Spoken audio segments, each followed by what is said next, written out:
Next Best Comic with Dr. Lynn.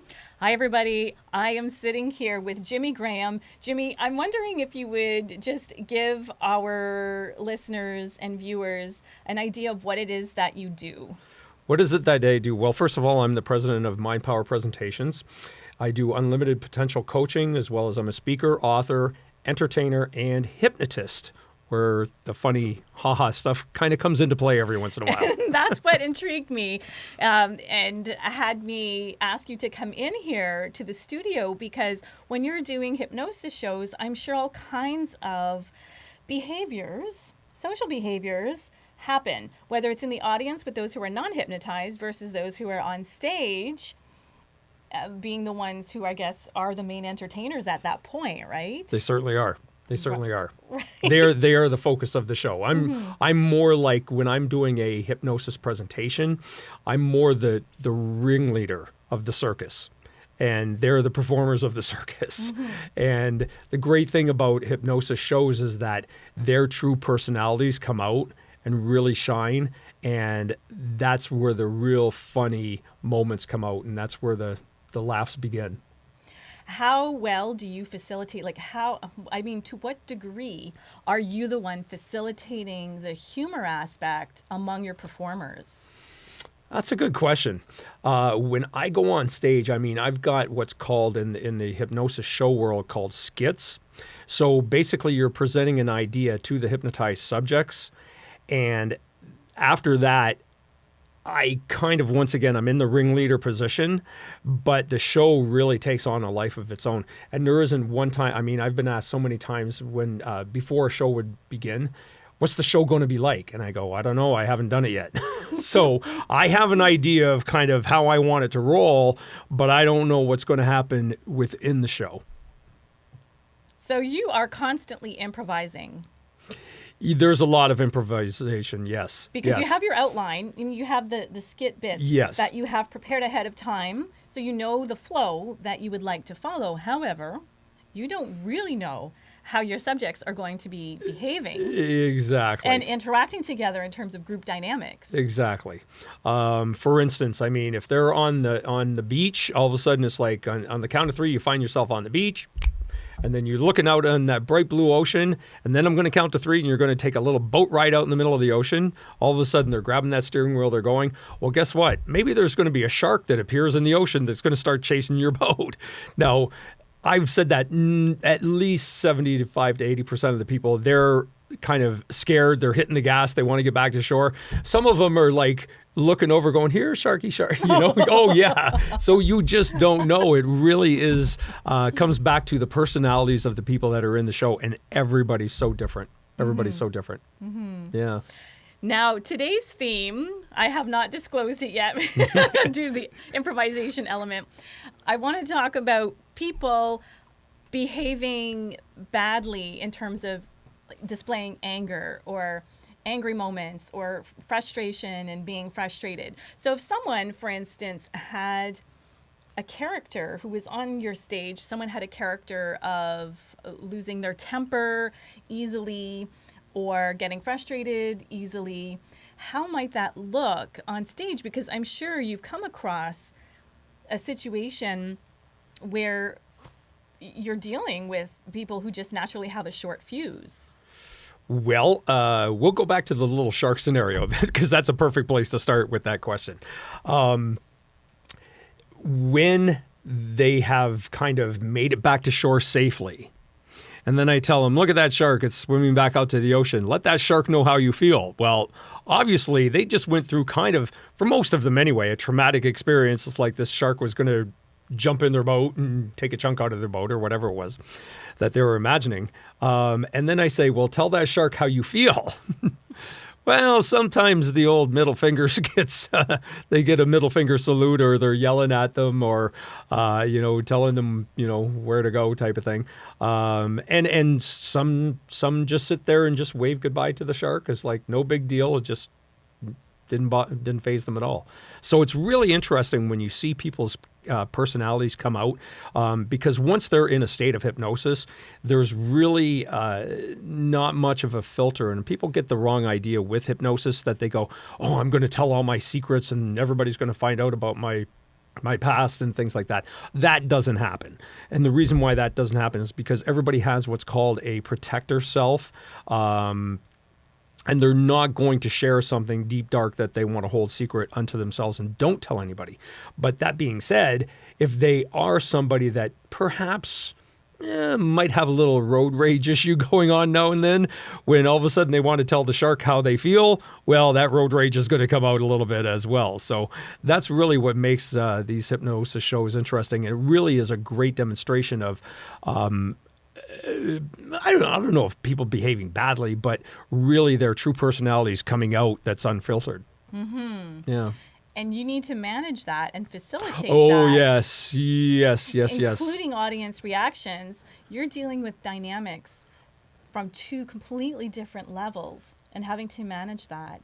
How long did it take for you to get comfortable? Because you don't get training in dynamic management.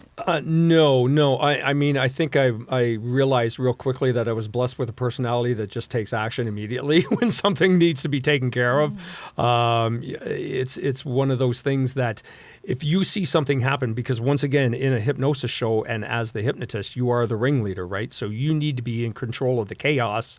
And a lot of times in a hypnosis show, I mean, because people are just acting on just totally reacting to whatever you suggest, there tends to be some chaotic situations that happen. And all the times, I mean, it's really, really funny to watch, especially for the audience, because they've got their friends, their family members out there going, oh my God, this is so that person, or it's like, I've never seen this person, that side of them before. That being said, I mean, when things happen and people react, they react instantly under hypnosis. So you really have to be on the ball to watch what's going on. From everything from them all of a sudden, telling a shark off to when you say sleep, I mean, they could drop so deeply into sleep that they might fall off their chair. So you need to be aware of that as well and always be kind of one step ahead of the game at all times. I have seen photos on your Facebook that are showing large amounts of people sitting in chairs or lined up on stage. A large amount of people. Yes. At least a dozen. How is it that you are managing the behavior of all of these people? Because what if, say, you can handle one person misbehaving, a second person misbehaving? I don't mean misbehaving in the sense that they're not obeying you. I mean, I just mean in the sense of there's some unfiltered response going on that needs to be managed. What happens if half of them are somehow doing something unfiltered that really needs to be managed, controlled, like fires put out immediately? Yes. How do you do? That's a lot of people. Well, with my corporate shows, and the majority of the work and shows that I do are corporate events, and usually I'll have 15 to 20 chairs because usually corporate groups, unless they're a big organization and it's like an AGM type of banquet, there's smaller events, maybe 80 to 100 people. So I might start off with 15 or 20 chairs to invite those people up. High schools, on the other hand, oh my God, like I do what's called all night after parties in the States at high schools. And these high schools, I mean, if I had 100 chairs, I'd have 100 kids in them, because that's how eager they are to be in a hypnotist show. I used to do 25 chairs, and I found that I'd be on these big theater stages, and you'd be standing at one end of the line of chairs, and you wouldn't be able to see the other end. So I started paring that back down to 20 chairs, which was much more manageable. And with a hypnosis show too, I mean, the people that are in the show are the stars of the show. So a professional hypnotist will work from behind the chairs for the most part. And I found that if you're kind of center behind the chairs with what I'm doing, is that you can get to somebody that either, gets really over dramatic, or in a hypnosis show too. And this is something that all hypnosis practitioners need to know, is that there's what's called ab reactions. Okay. And an abreaction could be that I do one little part where I give them a gummy bear, but then the gummy bear passes away, right? And it's always the girls. I mean, sometimes it's the guys, but always the girls. Like, oh, they almost start crying, which is people might think, well, that's kind of mean, but it's not. I mean, they're just feeling an emotional reaction, and then instantly I'll say, well, look at that gummy bear, and it made you feel so happy, and then they start giggling and laughing, right? So those phenomena are really great to see, but at the same time, when you're having somebody feel an emotional experience, you don't know inside their head where that could go, right? So you have to be really on top of that, and just to bring them back and make them feel really happy and just resolve that whole issue immediately. And then, and once again, I mean, that leads back to just a ton of training that I've had and just in the field experience to be able to resolve those issues. Yeah. And resolution is extremely important. I'd say that's probably the number one skill that is required in situations of having to improvise. Yes. And here's the thing too, and I'm glad you brought that up, because in a real world circumstance, especially, I mean, when I'm showing and demonstrating these things, and if it does happen, especially at a corporate event, then that's a great teaching experience. Because instead of, like, if that happened in an office or a work setting, instead of being reactive, right, and maybe even combative and trying to go, well, just smarten up or just be happy, right? You need to be empathetic and really be able to bring that person immediately and lead them back to feeling good about that situation. So in the corporate events especially, I mean, it's a great teaching moment as well. Yeah. Love it. I would love to stretch things a little bit now. I would like to look into creating a scenario right now, and not like acting out a scenario, but just creating some random scenario and seeing how a hypnotist might resolve or manage the situation and then help to resolve the issue. Okay. For instance. Can I put them to sleep first? Or this? Well, I don't know. I'm going to look at a few different situations. Okay. You're the boss, right? You're the expert. So you tell me what that would look like safely. Okay. All right. Let's just say someone just got cut off. They have major road rage. So we're looking at the road rager, whether it's a man or a woman. They're in their car and they're flipping out. They're honking at their horn. They're yelling. They're about to open up their car door.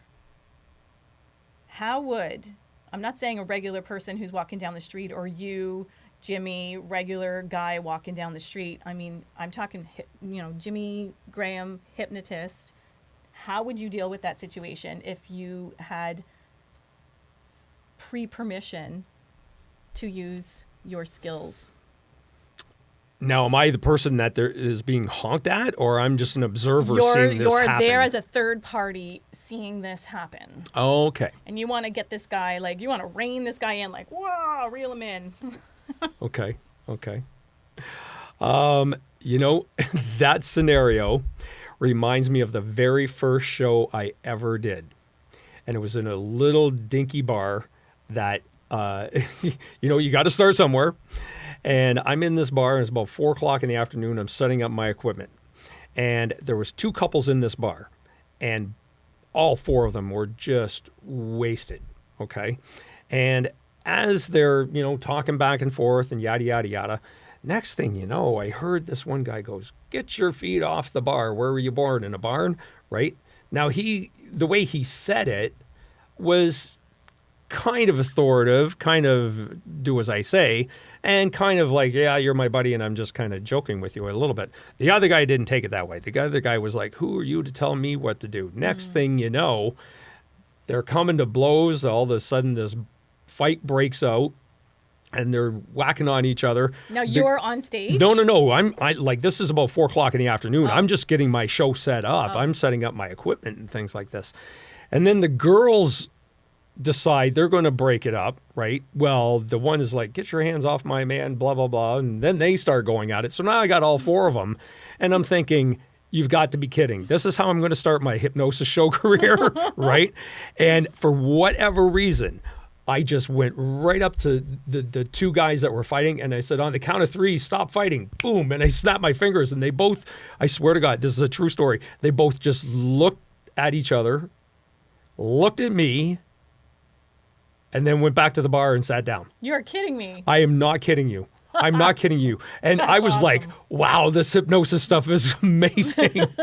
But it was so, because, and here's the scientific approach behind that, is because they were so hypnotized up inside their situation that I went in, and it's called breaking a pattern. Okay. So I went in and immediately broke their state of being mad at each other. And all of a sudden they're looking at me and it's like, what the heck just happened? Right. And they couldn't get back to being angry with each other. And they just went back to the bar and finished their beers. And the girls were looking, like, the girls like stopped and they were looking and saw the whole thing happen. And they were like, wow, okay. And they stopped too. So if, getting back to the road rage incident, if you could go up and just immediately break somebody's pattern, they won't be able to get back to it. And even if they're trying to get back to it, the more that you continue to break that pattern, the more it will diffuse the situation. For instance, how would I break the pattern? Let's just say it's me who's there as a third party, and I'm not comfortable with this because I can see it escalating into a fist fight or something. What I don't know that it would work in my situation, being some 5'2" girl, saying, calm down. You have to give the suggestion of what you're looking for, right? The positive suggestion. Well, calm down on the count of 3. 1, 2, 3. See, I don't even think that, because that's what's expected. Okay, if somebody's in a heated battle, somebody else, they almost expect somebody to come up and say, calm down. I mean, from working in so many bars, like over the years in my entertainment career, I mean, that was the thing that, you know, it'd be the little guy against the bouncer or whatever, but he'd go, oh yeah, I'll kick your butt or whatever. But he knows he's got his 5 backup friends that are going to hold him back and go, listen, dummy, like, right? So he can look like the tough guy, but he knows it's never going to go there, right? So it's an expectation. So if you were to go into that situation, you were like, on the count of 3, just calm down. Well, that's not going to be effective whatsoever. If you, I don't know, name a popular song or like some goofy song that's popular right now. I don't even know. But, well, I don't know one that just came up. Oh, is Lady Gaga, what? Poker Face. You know what? Even goofier. If you went right up to them and started singing the Hokey Pokey, right, it would be so off the wall and so unexpected that it would break their state. But if you went up there and said, on the count of 3, calm down, well, that's just going to escalate it. So like, the what point do you mean, is to do something so out of left field. Out of left field, exactly. All right. Exactly. What other suggestion might you have? Because I know some of our viewers or listeners will encounter situations like this, and they would love to do something about it. Maybe because they have kids with them, or they have a past that makes them really uncomfortable with violence. Let's just say that they pull out the Hokey Pokey and it works. Great. Now let's say it happens again. Some other day, some other city. What else could they try that might help to break the pattern of someone, even if it's someone waiting in line at a store and they're getting frustrated at the grocery store, for instance, because they're, person number 8 and there are only 2 cashiers and there are 15 people waiting to be served? Well, if it's a man, start talking sports, right?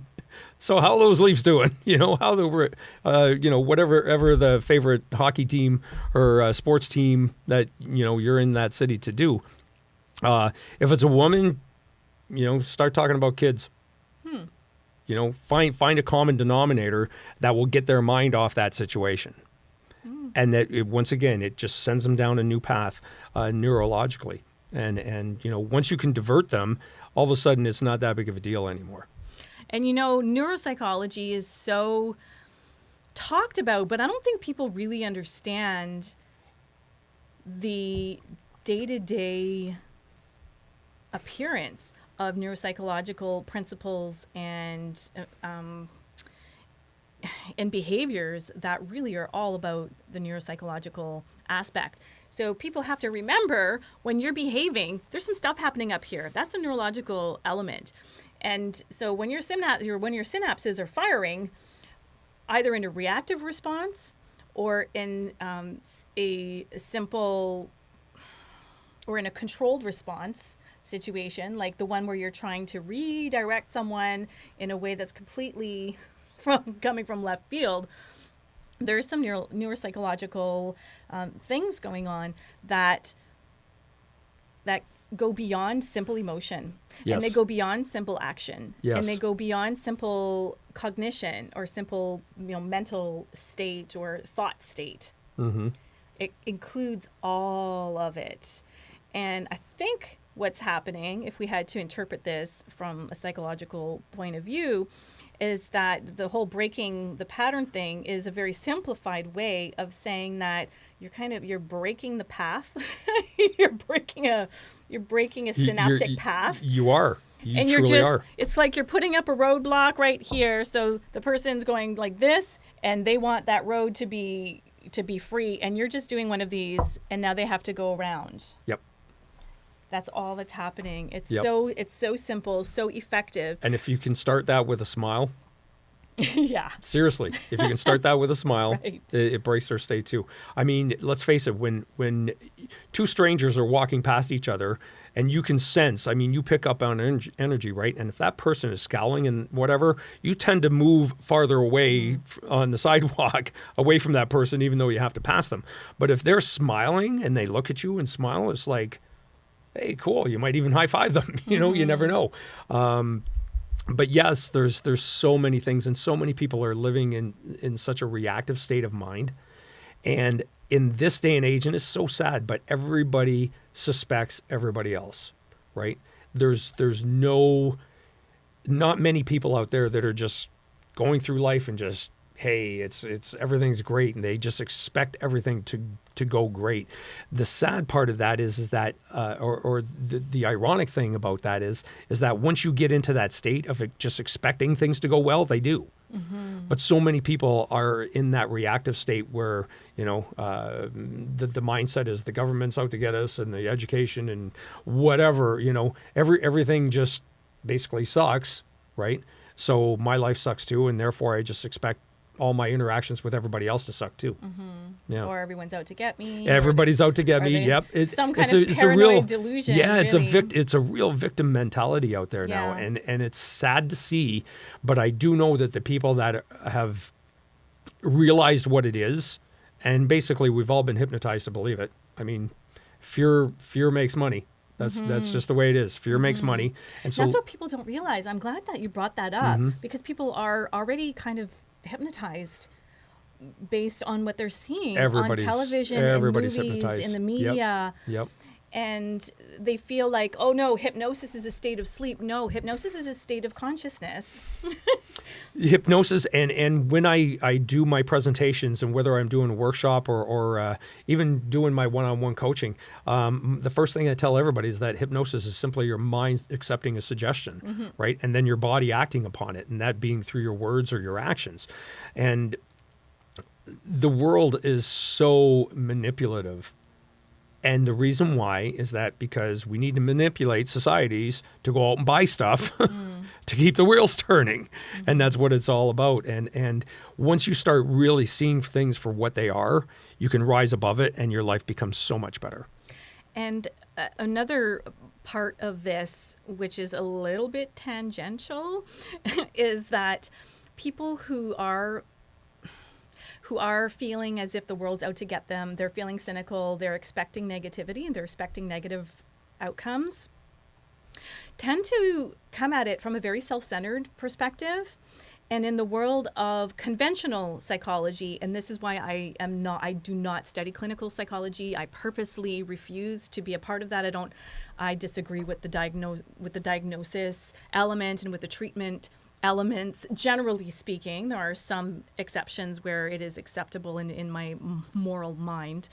But people who are very self-centered, that is one of the first steps of getting diagnosed. You're like one step closer of becoming diagnosable in some way, shape, or form. Yes. So yes. Just remember that there are 7 billion people in the world. Gosh, there's got to be more than that by now. Yep. I haven't. Sorry, guys. I know I'm supposed to be real smart and I'm supposed to have checked stats before I speak, but I'm just improvising this one. So forgive me. If Well, whatever your number you came up with, like, it just increased, so it wouldn't matter anyway. So do you really think that this is about you? Because it's so not. Because so not. There are so many other much more important people than you. Yes, you're loved. You are loved.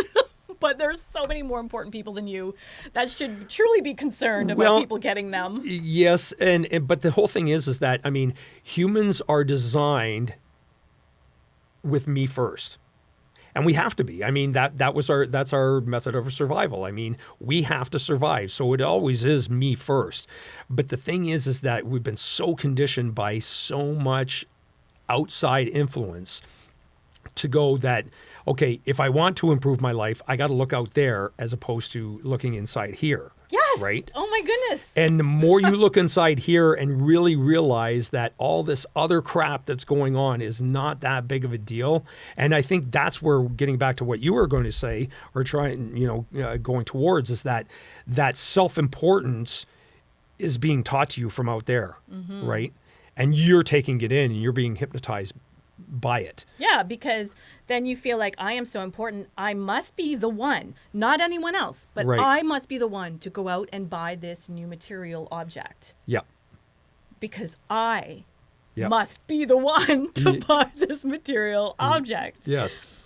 And when people are watching television every day, I know a lot of people who get into the habit as soon as they walk in from their job, as soon as they walk into the home, they turn on the television and it's on. Whether they're sitting down and watching it or not is another matter. But the fact that the TV is on and then they end up sitting there, and next thing you know, it's 3 hours later, they have just watched who knows how many episodes of something. Of the Kardashians. Sure, of course, because everyone loves the Kardashians. Yeah, there's an informative program for That you. is a form of hypnotism.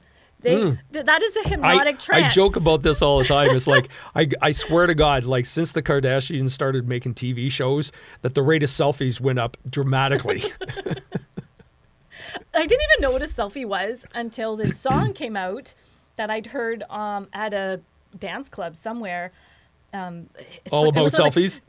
Take another. Or, let me take a selfie. Oh, okay. Something like that. Then Sure. another selfie, and it's like Yeah. this weird dance song, and it's all about this. And it's this girl talking in a Kind of valley girl voice, and I'm gonna take another selfie, and I'm gonna have another drink. Oh, wait a minute, I'm just gonna go to the washroom and take another selfie. Yeah. And I looked into it. This was recent enough. I feel like I'm so sheltered. It's kind of embarrassing. And I was so uncomfortable taking selfies because I felt like I had to for my Facebook account because I don't have any friends or family who live close by. Right. They all live hundreds of kilometers away. So who's going to take a photo of me? I could have my small boy take a photo of me, but it would be taken at a very bad angle because he's like this, short and taking a picture upwards of all my multiple chins. Isn't that like there's an art to the selfie now? I mean, God forbid you take the selfie the wrong way. Yes, I know now. I have to take it at an angle. This is the better side of my face, people, which is why that's why you're sitting there, Jimmy. Okay. And why I'm sitting We're getting here. your good side, are we? Yes, Okay. you are. This side doesn't translate as well on camera, so. And isn't that fun? Well, and how self-absorbed. Well, I don't know if it's self-absorbed, but we're so into self now. This is the age of self, and in some ways, I see it that it's that self-absorbedness, right? But in other ways, I'm starting to see a lot of people that are really transitioning into more spiritual work as well. So there is an upside to it too. So the self-consciousness, like being more conscious of what you appear to be to others, because that's kind of what's behind selfies, is you are trying to appear a certain way. Yes. To feel better. Well. I don't know really what the ultimate goal is, but this is what people do on their Facebook and Instagram accounts as well. Oh, yes. Yes. And on their LinkedIn accounts, they will make sure that they post items and post photos that make them look like. Well, here's the other thing too, that I mean, if there's anything that I've ever learned, is that everything is perception. Everything is perception. most of this stuff out there, like none of it's real, but it's all a perception that, like you were saying, I mean, you need to buy this to be important. You need to have the right selfies at the right angles to look good, that sort of thing. Yet here we are, right? So everything is perception. And once again, when you do that inner work, and this is what I teach with, coach my clients on too, is once you do that inner work, your perception of yourself changes dramatically. And if I've learned anything too about working with all my personal clients, the biggest drawback has been that lack of self-worth, which once again, what's that? It's a perception, right? It's a self-perception. And when you can flip that around, once again, I mean, everything changes. And with a world like ours, which is a world that I call the outside in, everything's coming at you. Is not a pleasant state. Oh, no. For human beings to be, because human beings need to be in a state of giving and receiving. It needs to be coming and going. It needs to be, inside, outside, both equally in terms of balance. Now, what I am a proponent of is something called the inside out. Why would I watch TV? Because I don't care what's coming at me. I just know that if I need something, I'm going to come up with it. I will search for it. When I'm walking into a big box store because I just need to grab a pair of socks or something, and I have these credit card salespeople harassing me about getting a credit card, my first answer is just, no, thank you. I'm being polite. I will pull out my kindness, and they will follow me. They will follow me and they'll say, oh, but you don't have this credit card. I'm like, I don't want your credit card. I'm just here to get socks. And then other salespeople, especially in a clothing store, in a women's clothing store, women are approached by the staff saying, oh, we have this sale, we have this sales rack, and we have, if you buy 2 or 3 of these pants, you get 1 pair for free. And I'm like, I'm just here for my socks. Yes. Just go away. Yes. Please just go away. Because I work from the inside out. Unfortunately, most people work from the outside in, and when you're working from the inside out, that's where you're able to have a strong sense of self, forget the whole concept of self-worth, which is important, but just the concept of a self. Yes. What do you want?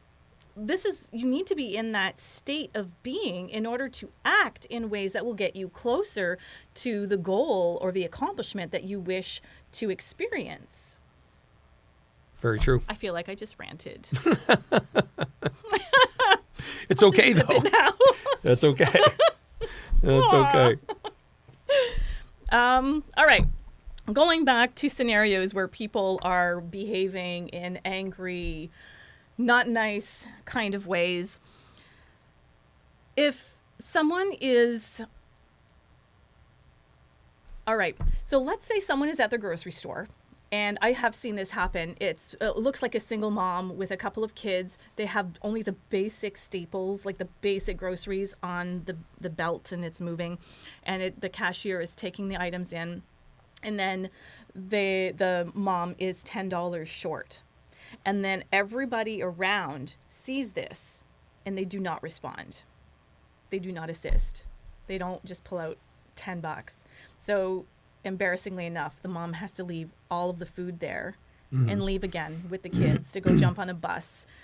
So I'm just wondering, how might hypnotist methods, or the methods that you use, and how would you use your training in order to increase the amount of positive behaviors in the world? Pro-social behaviors is what we would call it in the world of psychology. Mm-hmm. Well, here's the one thing, and the common misconception about hypnosis is that a hypnotist hypnotizes people. Mm-hmm. A hypnotist merely leads people back into the state of hypnosis. Okay, and once that happens, then transformations can occur as well. You can't. If anything, I've learned, especially once I got into coaching and teaching, is that number one, you can't fix anybody. Okay. So there's no real hypnosis, magical snap your fingers to solve that problem. If there's anything that I could say that could maybe lend itself to helping the situation, would be for people to kind of realize what the situation is, and it's like, how could I be more, of a spirit as opposed to a human, right? In those type of situations. But it's like anything. I mean, you can't snap your fingers and make people perfect. You just can't. People are people, and people will always be people, and those situations will always occur. I think it's probably better to say that there was a place I was going to go with this, and I don't even know where it went. But it's one of those things that you can't fix people, and those scenarios will play out over and over and over again. It's the human experience. It just is what it is, right? There's no logical, real answer that's going to fix it. It's just like politics. It's just like religions. It's just like educational. There's no rhyme or reason for any of it, and there's no fixes for any of it. The only thing that I can suggest is for people to actually realize, if they are confronted with a situation like that, what does that speak to you personally, and how could you maybe become better from the, like you were saying, from the inside out? I love that. From the inside out, to go forward and help out in a situation like that in the future. Yeah. And I guess you can always shout out the keywords, pay it forward. Well, yeah, you could. There's somebody You way could. ahead of you that has to leave their groceries.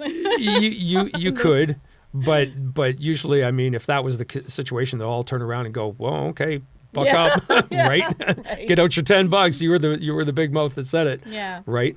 Well, it was funny that on the way here to the studio to do this filming, there was a guy standing just about to cross the street at a stoplight, and he had a sign around his neck. He was towing a little suitcase, but he had a sign around his neck. It's like, "I need $1," written in magic marker right on a piece of cardboard, hanging around his neck. Now, he didn't look like he was homeless or anything. I mean, he had probably a $150 like Samsonite suitcase, right? And he had a nice jacket on, and he didn't look like he was down and out by any stretch, but he had this ratty old sign that said, "I need $1." And there was 3 people coming towards him to that corner, and all of a sudden, this one guy in the group of 3 pulls out what it looked like to be a gigantic like chocolate chip cookie out of his coat pocket, and it was wrapped in cellophane or whatever. And I saw him give it to the man, and then the guy that's had the "I need $1" sign was like, "No, I don't want that. What are you giving me that for?" Right? And I was like, well, dude, I mean, if you need $1, obviously you're in dire straits. Maybe a cookie would help you get to that next block that maybe somebody will give you $1. It's kind of like that old adage is like, there's the homeless guy on the corner that's begging for change, and somebody brings him a pizza, and the homeless guy goes, "Well, what's on it?" Yeah. Right? What kind is it? It's Right. like, but once again, that gets back to, it's like, it's people. People are people are people are people, Yes. and they always will be. You can't fix them. You can just give them love and carry on. And right? people who are receiving kindness, you're right, they don't necessarily behave Exactly. not properly, but Exactly. positively either. Yes. They might behave and badly as well. There's always going to be those people, Lynn. It's the ones that finally get that aha moment that go, you know what? I can do better. I can do better. And once they start thinking I can do better, they'll start looking for ways in order to help themselves. And once again, I'm going to steal this from you too. Can I steal that from you? Inside Out. I call it. I love the Inside Out. As long as you refer back to I will me, give you all the credit in the world and it for is that. The Inside Out. I The call it Inside Out. I love yes, that. I 'cause love I'm that. writing a book on that. I right love now. I love that. Well, I'll be your biggest fan and your biggest supporter on that. I love that, because once people start getting that aha moment that I can do better, they will start looking for avenues, be coaches like myself or others, to help them get to that next level. And there's always a next level. I mean, that's why I call myself an unlimited potentials coach. In coaching, I mean, there's this big buzzword about peak performance, like Yeah. attain, like let's work on your peak performance. What does it mean, Well, really? you know what? I mean, you see athletes going at their peak performance, but that's like the last 30 seconds. Well, here though, peak is up here, and then what's on each side of that peak? Yeah. Down, yeah. I just and don't also, like that word. And also the peak is the ceiling. Yes. Right? And you can't sustain peak potential. Yeah. You just can't. Unlimited potential, on the other hand, is when you just know that it can continue to go and you can continue to improve over and over and over again. And not in the same way as it started either. Exactly. Which is how you're able to continue busting Yes. through and busting through and busting through and busting through. It's Yep. completely like you cannot tap It's out. unlimited, and because you're going at it from many different ways and you're using many resources, not just time, not just energy, not just contacts. You know, and you're also open. This is what's so important as well when it comes to people behaving badly. Sometimes they behave badly because they had a goal in mind. They had something they wanted to accomplish. And something happens and they don't accomplish it as well, or perhaps they don't quite reach that accomplishment, or perhaps they reach it and they're still not satisfied and they want to reach another accomplishment. But when things get thrown your way to divert you from your initial goal, which they will. That's life. I honestly think go with the flow. That this is Yes. one of the major rules of improv comedy. You go with that flow. Something just happened, so stop fighting and pushing against it because you're just wasting all of your resources right now. You're wasting your energy, like you're tiring yourself out. Life is difficult enough Yes. in terms of uncontrollable outside circumstances. If you're going to control very little you can control on your own, if you're not going to start going with the flow of all that outside crap coming at you, Yep. man, you're going to burn out.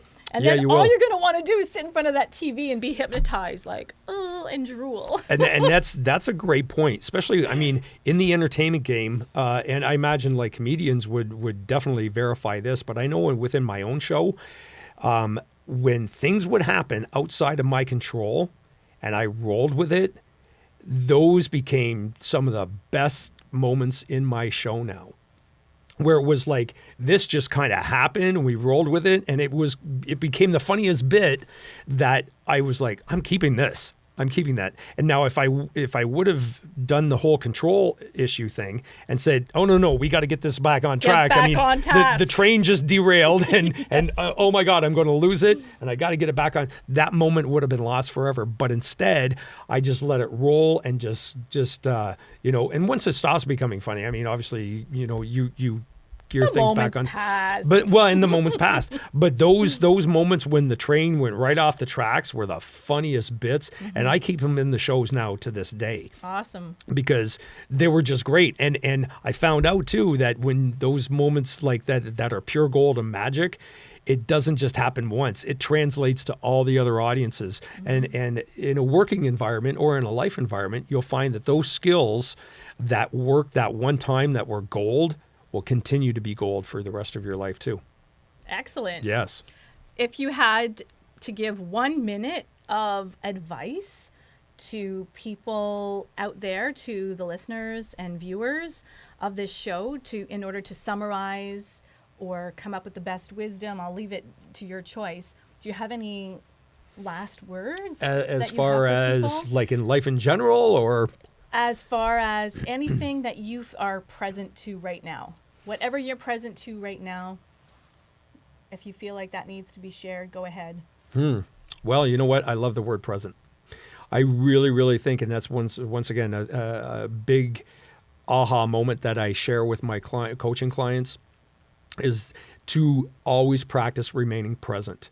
And because our minds, like in our conscious mind, we're always either rationalizing, we're living in the past, or worrying about the future, to really come back and be present is such a gift that you can give to yourself. And once you give that gift to yourself, there's no more road rage. There's no more like complaining in the checkout aisles.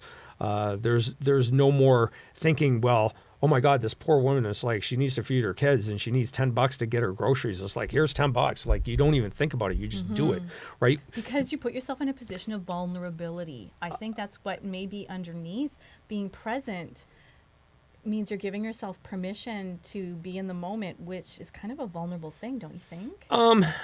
Yeah, maybe in a way. I don't see it as a vulnerability. I really think that it's really embracing the strength of who you are in that moment. And once people really become present, they will realize how strong they are in that moment, because everything becomes crystal clear, because you're not worrying about the past. You're not worrying about the future. You're right here, right now, and everything's good. You're not worried, how will people react? Or I've tried this before and I got embarrassed or whatever. You're just... You might be in that checkout line, and 10 minutes ago you were worried about it. It's like, oh my God, how am I going to pay my hydro bill? But if you're in the moment and that person needs $10 to feed their kids, you're not even going to think about it. You're not going to question it. You're just going to say, hey, I've got $10, or I've got a $5. Hey, buddy, you got a $5? Let's pitch in. Let's do this, right? You're just going to react, and you're just going to go for it, and you're going to make it happen. All right. Yes. That's right. That's Yeah. right. That's I feel like we need to do some kind of little thumb dance or something. Okay. Yeah, we can.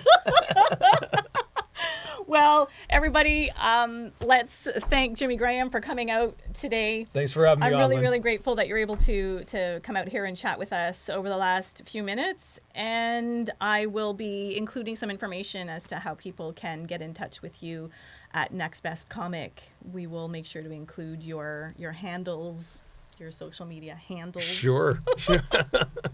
I love that little buzzword, don't you? Yeah, I know. All right, everyone. Cheers. Bye for now. Thanks for listening to Next Best Comic with Dr. Lynn.